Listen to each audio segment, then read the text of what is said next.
La noche del 28 de septiembre de 1978, hace más de 40 años, el Papa Juan Pablo I murió después de 33 días de reinado. La brevedad del papado del último pontífice italiano y la sorprendente noticia de su inesperada muerte generaron a lo largo de los años siguientes una serie de sospechas y teorías conspirativas en la prensa, pero también dentro de la curia romana.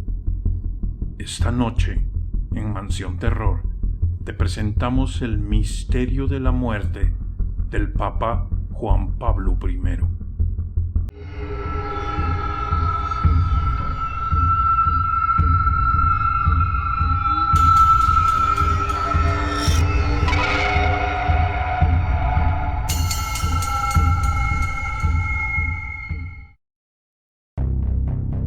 A las 5:15 de la mañana del 29 de septiembre, Sor Vicenza, una monja que llevaba 2 décadas al servicio del Papa, dejó la bandeja con café en la sacristía privada del Papa, junto a su habitación del Palacio Apostólico. A la hora establecida, fue a retirar la bandeja, pero el café seguía en la taza. Preocupada, golpeó la puerta, pero no recibió respuesta. «Santidad, no debe hacerme estas bromas», le gritó. Al cabo de unos instantes, abrió la puerta y encontró al Papa muerto. Según el relato de Sor Vicenza, el Papa estaba todavía en ropa de dormir, recostado en la cama sobre varios almohadones. En sus manos había varios documentos, los que había llevado la noche anterior para revisar antes de dormir, y la luz estaba encendida. Estaba en su cama con la luz sobre la cabecera encendida, contó Sor Margarita, también al servicio papal. Tenía 2 almohadones detrás de la espalda que lo mantenían un poco levantado. Tenía las piernas extendidas y los brazos sobre las sábanas. Estaba en pijama y entre las manos sostenía unos folios. La cabeza estaba girada hacia la derecha con una ligera sonrisa. Tenía las gafas apoyadas sobre la nariz y los ojos medio cerrados. Parecía dormido. Le toqué las manos. Estaban frías. Me impresionaron sus uñas, un poco oscuras. El obispo irlandés John Magee, secretario privado del Papa, ordenó a las mujeres que no dijeran que habían sido ellas quienes descubrieron el cadáver. La información oficial indicó que fueron los secretarios quienes encontraron muerto al Papa, porque no les parecía informar que fueron mujeres las que entraron al dormitorio papal. A las 5:30 de la mañana, una monja me despertó agitadísima. «El Papa ha muerto», me dijo, contó Magee 20 años después. Un ataque cardíaco provocado por el estrés lo había matado súbitamente, según el comunicado oficial. Paralelamente, mientras los tanatólogos embalsamaban a Luciani, como prevé el ritual funerario, algunos miembros de la curia ya se preguntaban: ¿una muerte súbita es siempre natural? Juan Pablo I fue el primer papa en elegir un nombre doble. «Yo me quiero llamar Juan Pablo I porque el segundo vendrá pronto», profetizó.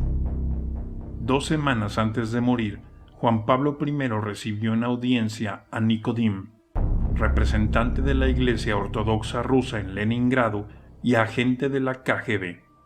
Nada más retirarse a hablar en privado, Nicodim, de 49 años, cayó al suelo y murió súbitamente de un ataque cardíaco frente al Papa, quien llamó de inmediato al médico y después le dio la bendición y los primeros auxilios.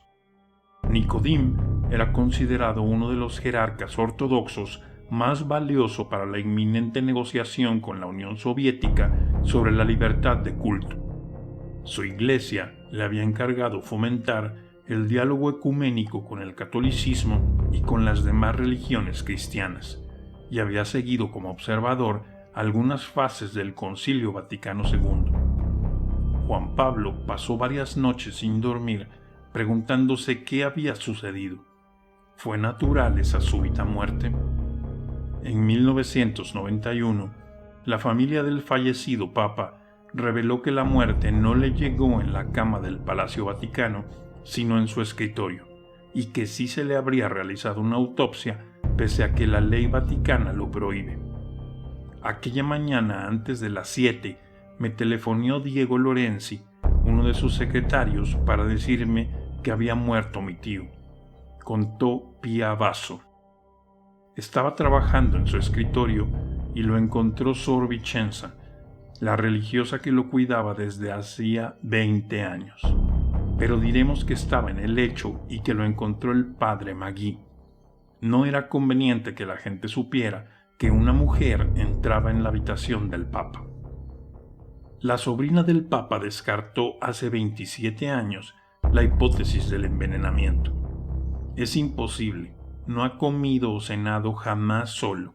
Siempre estaban los dos secretarios e invitados, y cocinaba Sor Vicenza, la misma persona que le llevaba las pastillas o le ponía las inyecciones. Mi tío, en contra de lo que se creía, se acostaba muy tarde. Se encerraba en su habitación y leía hasta la medianoche, no libros, sino informes de alto secreto que llegaban a la Secretaría de Estado.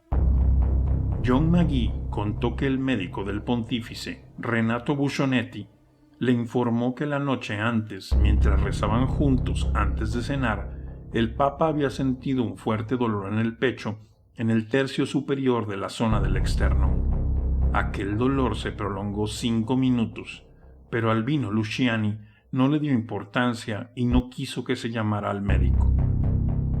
La periodista Estefanía Falasca cuenta en su libro que en 1975 Luciani, 3 años antes de ser electo papa, tuvo una afección cardiovascular por la que fue hospitalizado y tratado con anticoagulantes.